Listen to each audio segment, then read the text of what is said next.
কোরআনে কারীমের শেষ তিনটি সূরা, এই সূরাগুলো আয়তনে অনেক ছোট ছোট।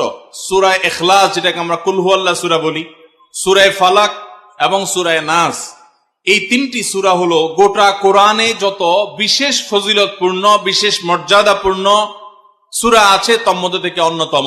এই তিনটি সূরার মর্যাদা অনেক বেশি।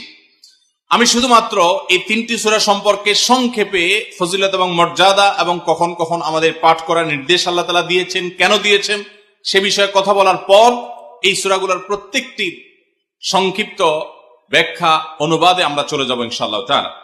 সময়ত উপস্থিতি, সূরা ইখলাস, সূরা ফালাক, সূরা নাস, সূরা কুল হুয়াল্লাহ, সূরা কুল আউযু বিরাব্বিল ফালাক, সূরা কুল আউযু বিরাব্বিন নাস, এগুলা যার যার মুখস্থ আছে একটু হাত তোলেন সবাই।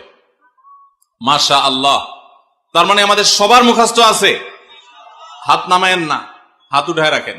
আল্লাহ আপনি আমাদের সবাইকে এই তিন সূরার সারমর্ম, এর মর্যাদা, এর ফজিলত, এর নির্দেশ, এর বার্তা, এটা আমাদের সবাইকে গ্রহণ করার, অনুধাবন করার, উপলব্ধি করার, মেনে চলার তৌফিক দান করুন। এবার হাত নামান। সময়ত ভাইরা আমার, কোরআনে কারীমের এই শেষের তিনটা সূরা এমন তিনটা সূরা যে আমাদের প্রিয় নবী সাল্লাল্লাহু আলাইহি সাল্লাম সারা দিনে সবচেয়ে বেশি সংখ্যক বার যেই সূরাগুলোকে ওয়াজিফা হিসাবে, আমল হিসাবে